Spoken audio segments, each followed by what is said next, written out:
Welcome to ಇಂಜಿನಿಯರಾಜ್ YouTube channel. ನಿಮ್ಗೆ ಇವಾಗಲೇ ಗೊತ್ತು ಕ್ವಾಂಟಿಟಿವ್ ಅಪ್ಟಿಟ್ಯೂಡ್ ಮೇಲೆ ಅಂದರೆ ಮ್ಯಾಥ್ಸ್ ಮೇಲೆ ಆಲ್ರೆಡಿ ಪರ್ಸೆಂಟೇಜ್ ಕ್ಲಾಸ್ ತೊಗೋತಾ ಇದ್ದೀನಿ. ಪರ್ಸೆಂಟೇಜ್ನಲ್ಲಿ 3 ಕ್ಲಾಸಸ್ ಮುಗಿಸಿದ್ದೀನಿ. 3 ಕ್ಲಾಸಲ್ಲಿ 1ನೇ ಕ್ಲಾಸು ಬೇಸಿಕ್ಸ್ ಹೇಳಿದ್ರೆ, ಸೆಕೆಂಡ್ ಥರ್ಡ್ ಪ್ರಾಬ್ಲಮ್ಸ್ ಮಾಡ್ತಾ ಇದ್ದೀವಿ. ಅದೇ ಥರ ಇವತ್ತು ಕೂಡ ಏನು ಮಾಡೋಣ, ಕಂಟಿನ್ಯೂಷನ್ ಮಾಡೋಣ. ಯಾವುದು ಪರ್ಸೆಂಟೇಜ್ ಕ್ಲಾಸನ್ನು ಕಂಟಿನ್ಯೂ ಮಾಡ್ತಾ ಅದರೊಳಗಡೆ ಇನ್ನೊಂದಿಷ್ಟು ಪ್ರಾಬ್ಲಮ್ ನೋಡೋಣ. ಯಾಕಂದ್ರೆ ಒಂದ್ಸಲ ನಾವು ಕಾಂಪಿಟೇಟಿವ್ ಎಕ್ಸಾಮ್ಗೆ ಪ್ರಿಪೇರ್ ಮಾಡತ್ತೀವಿ ಅಂದ್ರೆ ಕಂಪ್ಲೀಟಾಗಿ ಪ್ರಿಪೇರ್ ಆಗಬೇಕು, ಅಂದ್ರೆ 100% ಪ್ರಿಪೇರ್ ಆಗಬೇಕು. ಅದರ ಸಲುವಾಗಿ ನಾನು ಏನು ಮಾಡೀನಿ, ಇವಾಗ ಎಲ್ಲ ಥರದ ಕ್ವಶನ್ಗಳನ್ನು ತೆಗೆದುಕೊಂಡು ಪರ್ಸೆಂಟೇಜ್ ಮೇಲೆ ಯಾವುದೇ ಕ್ವಶನ್ ಬರಲಿ ನಿಮ್ಮ ಎಕ್ಸಾಮಲ್ಲಿ, ನೀವು ಮಾತ್ರ ಯಾವುದೇ ಕಾರಣಕ್ಕೂ ಪರ್ಸೆಂಟೇಜ್ ಕ್ವಶನ್ ಬಿಟ್ಟು ಬರಲೇಬಾರ್ದು. ಆ ಥರ ರೆಡಿ ಮಾಡ್ತಾ ಇದ್ದೀವಿ. ಓಕೆ, ನೀವು ಯಾರು ನನ್ನ ಕ್ಲಾಸ್ ನೋಡ್ತಾ ಇಲ್ಲ ನೋಡ್ರಿ, ಒಳ್ಳೆ ಕಂಟೆಂಟ್ ಇದ್ರ ಮೇಲೆ ಕೇಳ್ತಾರೆ, ಇದ್ರ ಮೇಲೆ ಕೊಡ್ತಾರೆ. ಅದಕ್ಕೆ ಏನು ಮಾಡ್ರಿ ನೋಡ್ರಿ. Okay, come to the point. ನಾನು ನಿಮ್ಗೆ ಆಲ್ರೆಡಿ ಹೇಳಿದ್ದೀನಿ, ಬೇಸಿಕ್ಸ್ ಒಳಗಡೆ ಏನು ತಿಳ್ಕೊಬೇಕಂದ್ರೆ 100% ಅಂದ್ರೆ ಏನು, 50% ಅಂದ್ರೆ ಏನು, 25% ಅಂದ್ರೆ ಏನು, 25% ಅಂದ್ರೆ ಏನು, 10% ಅಂದ್ರೆ ಏನು, ಹಾಗೆ 5% ಅಂದ್ರೆ ಏನು, ಆಮೇಲೆ 1% ಅಂದ್ರೆ ಏನು. ಇದನ್ನು ನೀವು ಇದನ್ನು ಇಂಪಾರ್ಟೆಂಟಾಗಿ ಕಲಿಯಬೇಕು. ಯಾವುದೋ ಒಂದು ನಂಬರ್ ಕೊಟ್ಟರೆ ಆ ನಂಬರ್ ಯಾವುದೇ ಒಂದು ನಂಬರ್ ಕೊಟ್ಟಿದ್ದಾರೆ ಅಂತ ತಿಳ್ಕೊರಿ. ಈ ನಂಬರ್ ಕೊಟ್ಟಿದ್ದಾರೆ ಅಂತ ತಿಳ್ಕೊರಿ. ಈ ನಂಬರ್ದು 100% ಎಷ್ಟಂತ ನೀವು ಯಾವಾಗಲೂ ಮಾಡ್ತಾ ಹೋಗ್ಬೇಕು. ಅಂದ್ರೆ ನಾವು ಒಂದು 500 ತೊಗೋತೀವಿ, 500 ಬೇಡ ಅಥವಾ 400 ತೊಗೊಳ್ಳಿ. ಇವಾಗ ನಾನು 400 ತೊಗೊಂಡಿದ್ದೀನಿ. ಇದ್ರದ್ದು 100% ಯಾವಾಗಲೂ 400 ಇರುತ್ತೆ. ಅದೇ 50% 200 ಆಗುತ್ತೆ. ಅದೇ 25% ಎಷ್ಟಾಗುತ್ತೆ, 100 ಆಗುತ್ತೆ. ಎಷ್ಟಾಗುತ್ತೆ, 100 ಆಗುತ್ತೆ.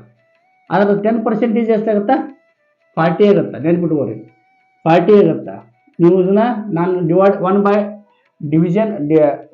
ಬೈ 2 ಮಾಡ್ತಾ ಇದ್ದೀನಿ ಅಂದ್ರೆ ಎಲ್ಲ ಕಡೆ ಡಿವೈಡೆಡ್ ಬೈ 2 ಮಾಡಬಾರ್ದು. ಇಲ್ಲಿ 10% ಅಂದ್ರೆ 40 ಆಗುತ್ತೆ. ಬಟ್ ಇಲ್ಲಿ 5% ಅಂದ್ರೆ 20 ಆಗುತ್ತೆ. ಅದೇ ಥರ 1% ಅಂದ್ರೆ 4 ಆಗುತ್ತೆ. ಇದನ್ನು ಮಾಡೋದು ಮಾತ್ರ ನೀವು ಪರ್ಸೆಂಟೇಜ್ ಪ್ರಾಬ್ಲಮ್ ಮಾಡಬೇಕಾದ್ರೆ ಇದನ್ನು ಮಾಡೋದ್ರ ಕಲ್ತ್ರೆ ಮಾತ್ರ ನೀವು ಈಸಿಯಾಗಿ ಪರ್ಸೆಂಟೇಜ್ ಪ್ರಾಬ್ಲಮನ್ನು ಸಾಲ್ವ್ ಮಾಡ್ಬೋದು. ಇಲ್ಲಿ ನೋಡ್ರಿ, ಎಲ್ಲ ಕಡೆ 1/2 ಆಗಿದೆ. ನಾನು ಇಲ್ಲೆಲ್ಲ ಕಡೆ 1/2 ಮಾಡಿದ್ದೀನಿ, ಓನ್ಲಿ 1/2 ಮಾಡಿದ್ದೀನಿ. ಬಟ್ ಇಲ್ಲೇ ಮಾತ್ರ ಇಲ್ಲಿಂದ 10% ತೊಗೊಂಡಿದ್ದೀನಿ, ಮತ್ತೆ ಇಲ್ಲಿ 1/2 ಮಾಡಿದ್ದೀನಿ. ಮಾಡಿ ಇದು ಬಂದಿದೆ 1% ಮಾಡಿದ್ದೀನಿ. ಓಕೆ, ನಿಮ್ಗೊಂದು 25% ಮಾಡಕ್ಕೆ ಬಂದ್ರೆ ನೀವು ಇದನ್ನು ಈಸಿಯಾಗಿ ನೋಡಿ. 1/4 25% ಅಂದ್ರೆ ಏನು, 1/4. ಇದನ್ನು ನೀವು ಏನಾದರೂ 12.2 ಕೇಳಿದ್ರೆ ಅಂದ್ರೆ ಏನು ಮಾಡ್ಬೋದು, 25 ಇದ್ದದನ್ನ 1/2 1/4 ಇಂಟು 1/2 ಇಸ್ಕೊಟ್ಟು 1/8 ಮಾಡಿದ್ರೆ ನಿಮ್ಗೆ ಆನ್ಸರ್ ಬರ್ತದೆ. ಏನು ಬರ್ತೈತಿ, ಆನ್ಸರ್ ಬರ್ತೈತಿ. ಇದು ಯಾವುದೋ ಕ್ವಶನ್ ಇದ್ರೆ 1/2 ಮಾಡಿದ್ರೆ ಈಸಿಯಾಗಿ ಪರ್ಸೆಂಟೇಜನ್ನ ನೀವು ಕಂಡುಹಿಡಿಯಬಹುದು. ಓಕೆ, ಇದು ಬೇಸಿಕ್ಸ್. ಈ ಬೇಸಿಕ್ಸ್ ಕ್ಲಾಸ್ ನೀವು ನೋಡಿಲ್ಲ ಅಂದ್ರೆ ಹೋಗಿ ನೋಡ್ಕೊಂಬರ್ರಿ. ಪ್ರತಿ ಕ್ಲಾಸ್ನಲ್ಲಿ ಒಂದು ಟ್ರಿಕ್ಸ್ ಹೇಳ್ಕೊಡ್ತಾ ಇರ್ತೀನಿ. ಓಕೆ, ಇವಾಗ ಏನು ಮಾಡೋಣ, ಡೈರೆಕ್ಟಾಗಿ ಕ್ವಶನ್ ಕಡೆ ಹೋಗೋಣ. ಪ್ರತಿ ಕ್ಲಾಸಿನಲ್ಲಿ ಡಿಫ್ರೆಂಟ್ ಕ್ವಶನ್ ತೊಗೊಂಡು ಬರ್ತಾ ಇದ್ದೀನಿ. ಕೇವಲ ಒಂದೇ ಥರನಾದ ಕ್ವಶನ್ಗಳಿಲ್ಲ. ನೀವು ಎಲ್ಲ ಕ್ವಶನ್ಗಳ ನೀವು ಮಾಡ್ಕೊಂಡು ಹೋದ್ರೆ ನಿಮ್ಗೆ ಒಂದು ಡೆಫಿನೆಟ್ ಆಗಿ 1% ಮೇಲೆ ಒಂದು ಕ್ವಶನ್ ಇದ್ದೇ ಇರುತ್ತೆ. Okay, come to the question. Directly come to the question. ಇದು ಕ್ಲಾಸ್ ನಂಬರ್ 4. 3 ಕ್ಲಾಸ್ ನೋಡಿಲ್ಲ ಅಂದ್ರೆ ನೋಡ್ಕೊಂಬರ್ಬೇಕು. ಅಂದಾಗ ಮಾತ್ರ 4th ಕ್ಲಾಸು ನಿಮಗೆ ಏನಾಗುತ್ತಾ, ಅರ್ಥ ಆಗುತ್ತೆ. ಓಕೆ, ಹಾಗಾದ್ರೆ ಫಸ್ಟ್ ಕ್ವಶನ್ ನೋಡ್ರಿ. ಆಲ್ರೆಡಿ ನಾನು ಫಸ್ಟ್ ಕ್ಲಾಸ್ನಲ್ಲಿ ಒಂದು 2-3 ಕ್ವಶನ್ಸ್ ಬಿಡಿಸಿದ್ದೀನಿ. ಸೆಕೆಂಡಲ್ಲಿ 4-5 ಬಿಡಿಸಿದ್ದೀನಿ. ಥರ್ಡಲ್ಲಿ 4-5 ಬಿಡಿಸಿದ್ದೀನಿ. ಆಲ್ರೆಡಿ ಒಂದು 15 ಕ್ವಶನ್ ಬಿಡಿಸಿದ್ದೀನಿ. ಇವತ್ತು 5 ಕ್ವಶನ್ ತಂದಿದ್ದೀನಿ, ಇನ್ನೂ ಬಿಡಿಸ್ತೀನಿ. ಎಷ್ಟು ನಿಮಗೆ ಸ್ಯಾಟಿಸ್ಫ್ಯಾಕ್ಷನ್ ಪರ್ಸೆಂಟೇಜ್ ಮೇಲೆ ಬಂದ ಕ್ವಶನ್ ನೀವು ಬಿಡಲೇಬಾರ್ದು, ಅಲ್ಲಿವರೆಗೂ ಮಾಡ್ತೀನಿ. ಓಕೆ, ತಮ್ತದ question.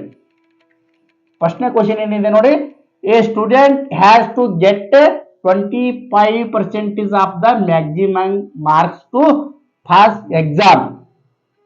A Rohan got 172 marks and fails by 3 marks. Find the maximum marks. ಅಂದ್ರೆ ಒಂದು ಕ್ಲಾಸಿನಲ್ಲಿರುವ ಯಾವುದೇ ವಿದ್ಯಾರ್ಥಿಯು ಪಾಸ್ ಆಗ್ಬೇಕಂದ್ರೆ ಏನು ಮಾಡಬೇಕು, ಅವನು ಮ್ಯಾಕ್ಸಿಮಮ್ ಮಾರ್ಕ್ಸ್ ಇರುತ್ತಲ್ಲ, ಮ್ಯಾಕ್ಸಿಮಮ್ ಮಾರ್ಕ್ಸಿಗೆ ಎಷ್ಟು ತಗೋಬೇಕು, 25% ಮಾರ್ಕ್ಸ್ ತಗೋಬೇಕು. 25% ಮಾರ್ಕ್ಸ್ ತಗೋಬೇಕು. ಹಾಗಾದ್ರೆ ಏನೋ ಒಂದು 100 ಮಾರ್ಕ್ಸಿಂದ ಯಾವುದೋ ಒಂದು ಎಕ್ಸಾಮ್ ಇಟ್ಟಿದ್ರೆ ಅಂದ್ರೆ ಮಿನಿಮಮ್ ಒಂದು 25 ಮಾರ್ಕ್ಸ್ ತಗೊಂಡ್ರೆ ಮಾತ್ರ ಅವನು ಪಾಸ್ ಆದಂಗ ಅಂತ ಹೇಳ್ತಿದಾರ ಅವರು. ಏನು ಕ್ವಶನ್ ಅರ್ಥ ಏನು ಇದು. ಓಕೆ, ಹಾಗಾದ್ರೆ ಕ್ವಶನ್ ಯಾವ ತರ ಇದೆ ನೋಡ್ರಿ. ಹಾಗಾದ್ರೆ ಕ್ವಶನ್ ಎಲಾಬರೇಟ್ ಮಾಡ್ತೀನಿ ನೋಡ್ರಿ. ಹಾಗಾದ್ರೆ ಏನ್ ಹೇಳ್ತಿದ್ರೆ, a student has to get 25 marks of the maximum marks to pass the exam. Rohan got 172 marks and fails by 3 marks. ಅಂದ್ರೆ ಯಾವುದೇ ಒಬ್ಬ ವಿದ್ಯಾರ್ಥಿ ಪಾಸ್ ಆಗ್ಬೇಕಂದ್ರೆ ಶೇಕಡ 25ರಷ್ಟು ಮಾರ್ಕ್ಸ್ ತೆಗಿಬೇಕು. ಅದರೊಳಗಡೆ ಏನಿದೆ ಏನ್ ಹೇಳ್ತಾರೆ, ಇನ್ ಸಬ್ ಕ್ವಶನ್ ಅಲ್ಲಿ ಏನ್ ಹೇಳ್ತಾರ, ರೋಹನ್ ಅನ್ನೋನ್ ಏನ್ ಮಾಡ್ತಾನ 172 ಮಾರ್ಕ್ಸ್ ತಗೋತಾನ. 172 ಮಾರ್ಕ್ಸ್ ತಗೋತಾನ. ಎಷ್ಟು ಮಾರ್ಕ್ಸ್ ಇಂದ ಫೇಲ್ ಆಗ್ತಾನ? ಕೇವಲ 3 ಅಂಕಗಳಿಂದ ಫೇಲ್ ಆಗ್ತಾನ. ಹಾಗಾದ್ರೆ ರೋಹನ್ ಅನ್ನೋನ್ ಏನ್ ನೋಡ್ರಿ, ರೋಹನ್ 172 ಮಾರ್ಕ್ಸ್ ತಗೋತಾನ. 172 ಮಾರ್ಕ್ಸ್ ತಗೋತಾನ. ಅವನು ಎಷ್ಟು ಮಾರ್ಕ್ಸ್ ಇಂದ ಫೇಲ್ ಆಗ್ತಾನ? ಫೇಲ್ ಆದದ್ದು ಮಾರ್ಕ್ಸ್ ನೋಡ್ರಿ ಇಲ್ಲಿ ಏನ್ ಮಾಡ್ಬೇಕು, ಪ್ಲಸ್ ಮಾಡ್ಬೇಕು. 3 ಮಾರ್ಕ್ಸ್ ಇಂದ ಫೇಲ್ ಆಗ್ತಾರ. ಇದನ್ನ ನಾನೇನ್ ಮಾಡೀನಿ, ಆಡ್ ಮಾಡೀನಿ. ಆಡ್ ಮಾಡಿದ್ಮ್ಯಾಗ ಎಷ್ಟಾಗತ್ತ? 175 ಆಗತ್ತ. ಅವ್ರೇನ್ ಹೇಳಿದಾರ ಮೊದಲೇ ಕ್ವಶನ್ ಅಲ್ಲಿ ಹೇಳಿದಾರ 25% ಮಿನಿಮಮ್ ಮಾರ್ಕ್ಸ್ ತಗೋಬೇಕು. ಏನಾಗಬೇಕಂದ್ರ ಪಾಸ್ ಆಗ್ಬೇಕಂದ್ರ ಮಿನಿಮಮ್ ಎಷ್ಟು ತಗೋಬೇಕು? 25 ಮಾರ್ಕ್ಸ್ ತಗೋಬೇಕು. ಅಂದಾಗ ಆ ವಿದ್ಯಾರ್ಥಿ ಪಾಸ್ ಆಗ್ತಾನ ಅಂತ ಹೇಳಿದಾರ. Okay, noted. ಹಾಗಾದ್ರೆ 25% ಎಷ್ಟಾಯ್ತು? 175 ಆಯ್ತು. ನನಗೇನು ಮ್ಯಾಕ್ಸಿಮಮ್ ಮಾರ್ಕ್ಸ್ ಕಂಡಿಡಿ ಅಂದಾರ. Find the maximum marks. ಹಾಗಾದ್ರೆ 25 100% ಆಗ್ಬೇಕಾದ್ರೆ ಏನ್ ಮಾಡ್ಬೇಕು? ಇಂಟು 4 ಮಾಡ್ಬೇಕು. ಇಂಟು 4 ಮಾಡಿದಾಗ ಎಷ್ಟು ಬರ್ತೈತಿ? 100 ಬರ್ತೈತಿ. ಹಾಗಾದ್ರೆ 100% ಇಸ್ ಈಕ್ವಲ್ ಟು ಇದನ್ನು ಕೂಡ ಇಂಟು 4 ಮಾಡಬೇಕು. ಇದು ಮಾಡಬೇಕು, ಇಂಟು 4 ಮಾಡಬೇಕು. 175 ಇಂಟು 4 ಮಾಡಿದ್ರೆ ಎಷ್ಟು ಬರ್ತೈತಿ ಆನ್ಸರ್? ಎಷ್ಟು ಬರ್ತೈತಿ? 700 ಬರ್ತೈತಿ. ಏನ್ ಬರ್ತೈತಿ? 700 ಬರ್ತೈತಿ. ಹಾಗಾದ್ರೆ maximum find the maximum marks ಅಂದ್ರೆ ಎಷ್ಟು? Maximum marks is equal to 700. ಎಷ್ಟು? 700. ಇದೇ ತರ ಕ್ವಶನ್ಗಳು ಕೇಳ್ತಾರ. ಒಂದು ವೇಳೆ ಎಷ್ಟು ಪಾಸಿಂಗ್ ಪರ್ಸೆಂಟೇಜ್ ಇರುತ್ತಲ್ಲ, ಆ ಪಾಸಿಂಗ್ ಪರ್ಸೆಂಟೇಜ್ ಅದಕ್ಕೆ ಕೊಟ್ಟಿರುವ ಮಾರ್ಕ್ಸ್, ಆ ಮಾರ್ಕ್ಸ್ ಪಾಸಿಂಗ್ ಮಾರ್ಕ್ಸ್ಗಿಂತ ಕಡಿಮೆ ಮಾರ್ಕ್ಸ್ಗಳನ್ನು ತಗೊಂಡಿದ್ರೆ ಪ್ಲಸ್ ಮಾಡಬೇಕು. ನೆನಪಿಟ್ಕೋರಿ, ವೆರಿ ಇಂಪಾರ್ಟೆಂಟ್ ಪಾಯಿಂಟ್, ಟ್ರಿಕ್ ಇದೆ. ಒಂದು ವೇಳೆ ಪಾಸಿಂಗ್ ಮಾರ್ಕ್ಸ್ ಅದಕ್ಕಿಂತ ಹೆಚ್ಚಿಗೆ ಮಾರ್ಕ್ಸ್ ತಗೊಂಡಿದ್ರೆ ಮೈನಸ್ ಮಾಡಬೇಕು. ಅವಾಗ ಎಷ್ಟು ಪರ್ಸೆಂಟೇಜ್ ಪಾಸಿಂಗ್ ಇರ್ತೈತಲ್ಲ ಅಷ್ಟು ನಿಮ್ಗ ಇಂಟು ಮಾಡಕ್ ಬರ್ತೈತಿ. ಓಕೆ, ಸೆಕೆಂಡ್ ಕ್ವಶನ್ ನೋಡೋಣ. ಸೆಕೆಂಡ್ ಕ್ವಶನ್ ನಾಗ ಈಸಿಯಾಗಿ ನೋಡಿ ಎಷ್ಟು ಸ್ಪೀಡ್ ಆಗಿ ಮಾಡ್ಬೇಕಂತ ನಾ ಹೇಳ್ತೀನಿ ನೋಡ್ರಿ. ಓಕೆ, ಸೆಕೆಂಡ್ ಕ್ವಶನ್ ಏನಂದ್ರ, a student has to get 40% of maximum marks to pass on exam. ಅಂದ್ರೆ ಒಬ್ಬ ವಿದ್ಯಾರ್ಥಿಯು ಪಾಸ್ ಆಗಬೇಕಂದ್ರ ಗರಿಷ್ಠ ಅಂಕಗಳಲ್ಲಿ ಶೇಕಡ 40% ಅಷ್ಟು ತೆಗೆದುಕೊಳ್ಳಬೇಕು. ಅದರೊಳಗಡೆ ಏನಂದ್ರ, A Rashmika got 160 marks and fail by 4 marks. Rashmika ನಾವು ಏನ್ ಮಾಡಿದ್ರು, 116 ಮಾರ್ಕ್ಸ್ ತಗೊಂಡು 4 ಮಾರ್ಕ್ಗಳಿಂದ ಫೇಲ್ ಆದವು. ಹಂಗಾದ್ರೆ ಪಾಸಿಂಗ್ ಮಾರ್ಕ್ಸ್ ಎಷ್ಟು? ಪಾಸಿಂಗ್ ಪರ್ಸೆಂಟೇಜ್ ಎಷ್ಟು? 40. ನಿಮ್ಗೆ ಹೇಳಿದೀನಿ 40. ಓಕೆ, ಹಾಗಾದ್ರೆ ಎಷ್ಟು ರಶ್ಮಿಕಾ ಎಷ್ಟು ತಗೊಂಡಿದಾಳ? 116 ತಗೊಂಡಿದಾಳ. ಫೇಲ್ ಬೈ ಎಷ್ಟು? ಪ್ಲಸ್ ಏನು? Fail by 4 marks. ಹಾಗಾದ್ರೆ ಪ್ಲಸ್ 4 ಮಾಡ್ಬೇಕು. ನಿಮ್ಗೆ ಆಲ್ರೆಡಿ ಹೇಳಿದೀನಿ, ಫೇಲ್ ಬೈ ಇಷ್ಟು ಮಾರ್ಕ್ಸ್ ಅಂತಿದ್ದಾಗ ಪ್ಲಸ್ ಮಾಡ್ಬೇಕು. ಹಾಗಾದ್ರೆ 116 ಪ್ಲಸ್ 4 ಎಷ್ಟಾಗುತ್ತೆ? 120 ಆಗುತ್ತೆ. ಎಷ್ಟಾಗುತ್ತೆ? 120 ಆಗುತ್ತೆ. ಫೈಂಡ್ ದ ಮ್ಯಾಕ್ಸಿಮಮ್ ಮಾರ್ಕ್ಸ್ ಅಂದಿದ್ರೆ ನೋಡ್ರಿ, 40% ಈಸ್ ಈಕ್ವಲ್ ಟು 120 ಆದ್ರ 100% ಈಸ್ ಈಕ್ವಲ್ ಟು ಏನಾಗುತ್ತೆ? ಇದನ್ನ ನೀವು ಏನು ಮಾಡ್ಬೇಕಂದ್ರ 2.5 ಅಂದ್ರ 40ನ ಇಂಟು 2.5 ಮಾಡಿದ್ರೆ 100% ಬರ್ತೈತಿ. ಎಷ್ಟು ಬರ್ತೈತಿ? 100% ಬರ್ತೈತಿ. ಅದೇ ತರ 120 ಕೂಡ 2.5 ಮಾಡಬೇಕು. 2.5 ಮಾಡಿದಾಗ ಎಷ್ಟು ಬರ್ತೈತಿ? 300 ಬರ್ತೈತಿ. ಓಕೆ, ಏನು ಬರ್ತೈತಿ 300 ಬರ್ತೈತಿ. ಹಾಗಾದ್ರೆ ಮ್ಯಾಕ್ಸಿಮಮ್ ಮಾರ್ಕ್ಸ್ ಎಷ್ಟಾಯ್ತು? Maximum marks is equal to 300. ನಿಮ್ಮ ಆನ್ಸರ್ ಏನಾಗಬೇಕು? 300 ಆಗಬೇಕು. ಕ್ವಶನ್ ಕೇಳಿದ್ರ ಈ ಸ್ಟೆಪ್ ಅಲ್ಲಿ ನೋಡ್ರಿ, ಓನ್ಲಿ ಒಂದು ಲೈನ್ ನಲ್ಲಿ ನಿಮ್ಗೆ ಆನ್ಸರ್ ಬರೋದು. ಓನ್ಲಿ ಒನ್ ನಲ್ಲಿ ಆನ್ಸರ್ ಬರ್ತಾ ಇದೆ. ನಾನು ನಿಮ್ಗೆ ತಿಳಿಲಿ ಅಂತ ಇದೊಂದು ಎಕ್ಸ್ಟ್ರಾ ಬರೀತಾ ಇದ್ದೀನಿ. ಇವಾಗ ನೋಡ್ರಿ, ನೆಕ್ಸ್ಟ್ ಕ್ವಶನ್ ಒಂದು ಲೈನ್ ಅಲ್ಲಿ ಮಾಡೋಣ. ಮ್ಯಾಥಮೆಟಿಕ್ಸ್ ಟ್ರಿಕ್ಸ್ ಅಂದ್ರೆ ಬೇರೆ ಅಲ್ಲ, ನೀವು ದಿನ ಪ್ರಾಕ್ಟೀಸ್ ಮಾಡ್ತಾ ಮಾಡ್ತಾ ಹೋದಂಗ ನೀವು ಕಂಡುಕೊಳ್ಳುವ ಒಂದು ಸುಲಭ ಮಾರ್ಗ. ಅದೇನೋ ಒಂದು ಸುಲಭ ಮಾರ್ಗ. ನೀವು ಅದೇ ಒಂದು ವೇಳೆ ನಿಮ್ಗೆ ಯಾವ್ದಾದ್ರು ಪರ್ಸೆಂಟೇಜ್ ಕಂಡುಹಿಡಿ ಅಂತಂದ್ರೆ ನೀವೇನ್ ಮಾಡ್ತೀರಿ? Percentage is equal two marks ಆಬ್ಟೇನ್ಡ್. ಏನು ಸ್ಟ್ಯಾಂಡರ್ಡ್ ಫಾರ್ಮುಲಾ ಇದು. ಮಾರ್ಕ್ಸ್ ಆಬ್ಟೇನ್ಡ್ ಡಿವೈಡೆಡ್ ಬೈ ಮ್ಯಾಕ್ಸಿಮಮ್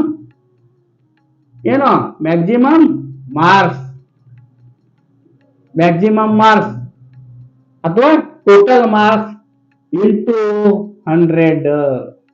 ಇದು ಮಾಡಿದಾಗ ಒಬ್ಬ ವಿದ್ಯಾರ್ಥಿಯ ಶೇಕಡಾವಾರು ಪರ್ಸೆಂಟೇಜ್ ಬರ್ತದೆ. ಇದಕ್ಕೆ ಫಾರ್ಮುಲಾ ಮೆಥಡ್ ಅಂತಾರ.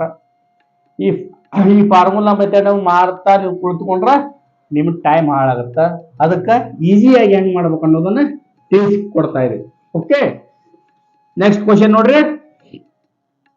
A student has to get 35% of maximum marks to pass an exam. A Pranati got 391 marks, which is 41 marks above required marks. Find the maximum marks. ಇಲ್ಲಿ ಕೂಡ ಏನ್ ಹೇಳಿದಾರ ಅಂದ್ರ, ಒಬ್ಬ ವಿದ್ಯಾರ್ಥಿಯು ಉತ್ತೀರ್ಣನಾಗಲು 35% ತೆಗಿಬೇಕು. ಅಲ್ಲೇ ಪ್ರಣತಿ ಅನ್ನೋಳು ಏನ್ ಮಾಡಿದಾಳ? 391 ಮಾರ್ಕ್ಸ್ ತೆಗೆದಿದ್ದಾಳ. 391 ಮಾರ್ಕ್ಸ್ ಅಲ್ಲಿ ಅದು ಅವಳು ಪಾಸ್ ಆದ ಪರ್ಸೆಂಟೇಜ್ ಮಾರ್ಕ್ಸ್ ಗೆ ಈಕ್ವಲ್ ಆಗಿ ಪ್ಲಸ್ 41 ಮಾರ್ಕ್ಸ್ ಹೆಚ್ಚಿಗೆ ತೆಗೆದಿದ್ದಾಳ ಅಂತ ಹೇಳ್ತಿದ್ದಾರೆ. ಹಾಗಾದ್ರೆ ಪ್ರಣತಿ ಏನ್ ಮಾಡಿದಾಳ? 391 ಮಾರ್ಕ್ಸ್ ತೆಗೆದಿದ್ದಾಳ. which is more than the required marks. Required pass ಆಗಕ್ಕೆ ಎಷ್ಟು ಬೇಕಾಗಿತ್ತಲ್ಲ ಅದಕ್ಕಿಂತ 41 ಮಾರ್ಕ್ಸ್ ಹೆಚ್ಚಿಗೆ ತೆಗೆದಿದ್ದಾಳ ಅಂತ ಹೇಳಿದಾರ. ಹಾಗಾದ್ರೆ ಎಷ್ಟು? 41 ಮಾರ್ಕ್ಸ್ ಹೆಚ್ಚಿಗೆ ತೆಗೆದಾಳ. ಹಾಗಾದ್ರೆ ಪಾಸಿಂಗ್ ಮಾರ್ಕ್ಸ್ ಎಷ್ಟಪ್ಪ ಅಂದ್ರೆ 341 ಹೋದ್ರೆ ಎಷ್ಟಾಗತ್ತ? 350 ಆಗತ್ತ. 350 ಈಸ್ ಈಕ್ವಲ್ ಟು ನೋಡ್ರಿ 35% ಅಂದ್ರ ಇವಾಗ 350 ಮಾರ್ಕ್ಸ್. ಎಷ್ಟು? 350 ಮಾರ್ಕ್ಸ್. ಇವಾಗ ನನಗೆ ಎಷ್ಟು ಬೇಕಾಗಿದೆ? ಮ್ಯಾಕ್ಸಿಮಮ್ ಮಾರ್ಕ್ಸ್ ಬೇಕಾಗಿದೆ. ಅದಕ್ಕೆ ನಾ ಏನ್ ಮಾಡ್ತೀನಿ? 31 1% ಈಸ್ ಈಕ್ವಲ್ ಟು 10. ಅದೇ 100% is equal to 1000 marks. Find the maximum marks ಅಂದ್ರೆ ಏನ್ ಮಾಡ್ಬೇಕು ನೀವು?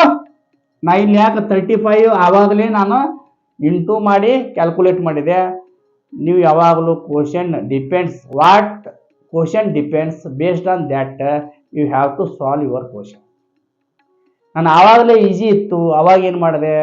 ಇಂಟು 2.5 ಮಾಡಿದೆ, ಇಂಟು 2 ಮಾಡಿದೆ, ಏನೋ ಮಾಡಿದೆ. ಬಟ್ ಇಲ್ಲಿ ನನಗೇನಾಗುತ್ತೆ? 35ನ 100% ಮಾಡ್ಬೇಕಂದ್ರೆ ಸ್ವಲ್ಪ ಡಿಫಿಕಲ್ಟ್ ಆಗುತ್ತೆ. ಅದಕ್ಕೆ ಏನು ಮಾಡ್ತೀನಿ? 35 ಹೊಡೆದ ಕಾಸ 1% ತಗೊಂಡೆ. ನನಗೆ 100% ಬೇಕಾಗಿತ್ತು. ಇಲ್ಲೇ ಇಂಟು 100 ಮಾಡಿದ್ದೀನಿ, ಇಲ್ಲಿ ಇಂಟು 100 ಮಾಡಿದ್ದೀನಿ. ನನಗೆ ಆನ್ಸರ್ ಮ್ಯಾಕ್ಸಿಮಮ್ ಮಾರ್ಕ್ಸ್ 1000 ಬಂದ್ಬಿಡು. ಅದಕ್ಕೆ ಹೇಳೋದು practice makes man perfect. Continue practice ಮಾಡಬೇಕು. ಪ್ರಾಕ್ಟೀಸ್ ಮಾಡ್ದಂಗೆಲ್ಲ ನಿಮಗೆ ಟ್ರಿಕ್ಸ್ಗಳು ಅರ್ಥ ಆಗ್ತಾವ. ನೆನಪಿಟ್ಕೋರಿ, ಒಂದ್ ವೇಳೆ ಪಾಸಿಂಗ್ ಮಾರ್ಕ್ಸ್ ಇದಾವಲ್ಲ, ಪಾಸಿಂಗ್ ಮಾರ್ಕ್ಸ್ಗಿಂತ ಹೆಚ್ಚಿಗೆ ಏನಾದರೂ ವಿದ್ಯಾರ್ಥಿ ತೆಗೆದುಕೊಂಡಿದ್ರೆ ಏನು ಮಾಡಬೇಕು? ಮೈನಸ್ ಮಾಡಬೇಕು. ಪಾಸಿಂಗ್ ಮಾರ್ಕ್ಸ್ಗಿಂತ ವಿದ್ಯಾರ್ಥಿ ಹೆಚ್ಚಿಗೆ ಮಾರ್ಕ್ಸ್ ತೊಗೊಂಡಿದ್ದಂದ್ರೆ ಎಷ್ಟು ಮಾರ್ಕ್ಸ್ ಹೆಚ್ಚಿಗೆ ತೊಗೊಂಡಿರ್ತಾನೆ ಅದನ್ನು ಮೈನಸ್ ಮಾಡಬೇಕು. ಒಂದು ವೇಳೆ ಪಾಸಿಂಗ್ ಮಾರ್ಕ್ಸ್ಗಿಂತ ಒಬ್ಬ ವಿದ್ಯಾರ್ಥಿಯು ಕಡಿಮೆ ಮಾರ್ಕ್ಸ್ ತಗೊಂಡಿದ್ರ ಕಡಿಮೆ ಮಾರ್ಕ್ಸ್ ತಗೊಂಡಿದ್ರ ಎಷ್ಟು ಮಾರ್ಕ್ಸ್ ಕಡಿಮೆ ತಗೊಂಡಿದ್ದಾನ ಅದನ್ನ ಪ್ಲಸ್ ಮಾಡಬೇಕು.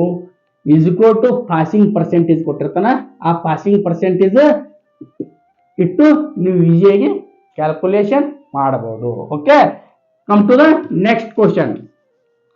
ನೆಕ್ಸ್ಟ್ ಕ್ವಶನ್ ಯಾವುದು? To get through on exam a student has to get 35% of maximum marks. Ashwini got 152 marks, which is 12 marks above required to pass. Find the maximum marks. Ashwini ಅನ್ನೋಳು ಏನ್ ಮಾಡಿದಾಳ? Actually ನೋಡಿ question ಎಷ್ಟು easy ಚೆನ್ನಾಗೈತಿ. ಒಬ್ಬ student pass ಆಗಬೇಕಂದ್ರೆ ಎಷ್ಟು marks ಬೇಕು? 35% ಬೇಕು. ಅಶ್ವಿನಿ ಅನ್ನುವ ಒಂದು ವಿದ್ಯಾರ್ಥಿನಿ ಏನ್ ಮಾಡಿದಾಳ? 152 ಮಾರ್ಕ್ಸ್ ತೆಗೆದಿದ್ದಾಳ. which is 12 marks above required marks. ಅಂದ್ರೆ ಇದ್ರಾಗ 12 ಮಾರ್ಕ್ಸ್ ನೀವು ಡಿವೈಡೆಡ್ ಮೈನಸ್ ಮಾಡಬೇಕು. ಅವಾಗ ಎಷ್ಟಾಯ್ತು? 140 ಬಂತು. 140 is equal to 35. ನೋಡ್ರಿ 35% is equal to 140. ಓಕೆ, ಇವಾಗ ನಾವು 100 ಅನ್ನು ಹೆಂಗ್ ಮಾಡೋಣ? ಈಸಿ ಕ್ಯಾಲ್ಕುಲೇಷನ್ ಮಾಡೋಣ.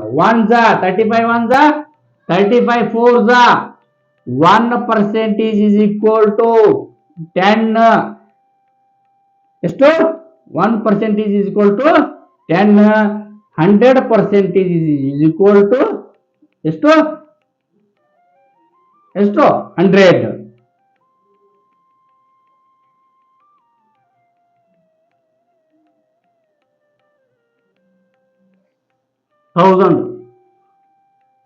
ಎಷ್ಟು? 1000. ಇಲ್ಲ ರಾಂಗ್ ಐತಿ ಇದು. ಈ ತರ ಅಲ್ಲ, ಅದು 10 ಅಲ್ಲದು. 1% is equal to 4. ಇದು 1% is equal to 4. 100% is equal to into 100 ಮಾಡಿದೀನಿ. 100% is equal to 400. Maximum find the maximum answer ಆದ್ರೇನು? ಇಂಟು 100 ಮಾಡಿದಕ್ಕೆ ಮಾಡಿದ್ರೆ maximum marks is equal to ಎಷ್ಟು? 400 ಬರ್ತೈತಿ. Okay, come to the next question. Next question ನೋಡೋಣ. ಇವಾಗ already 4 question ಬಿಡಿಸಿದೀನಿ. ಇದು 5th question start ಮಾಡ್ತಾ ಇದ್ದೀನಿ. ನೀವು ನೆನಪಿಟ್ಕೋರಿ, ನೀವು ಕೂಡ ಮನೆಯಲ್ಲಿ ಇದನ್ನ ಬರ್ಕೊಂಡು ಪ್ರಾಕ್ಟೀಸ್ ಮಾಡಬೇಕು. ಕಂಟಿನ್ಯೂ ಪ್ರಾಕ್ಟೀಸ್ ಮಾಡಿದಾಗ ಏನಾಗುತ್ತಲ್ಲ, ಈ ಟ್ರಿಕ್ಸ್ಗಳು ನಿಮ್ಗೆ ಅರ್ಥ ಆಗ್ತಾವು. ಪರ್ಸೆಂಟೇಜ್ ಮೇಲೆ ಬಂದ ಯಾವ ಕ್ವಶನ್ ಅನ್ನು ಕೂಡ ನೀವು ಕಾಂಪಿಟೇಟಿವ್ ಎಕ್ಸಾಮ್ ಅಲ್ಲಿ ಬಿಟ್ಟು ಬರಕ್ಕೆ ಸಾಧ್ಯ ಇಲ್ಲ.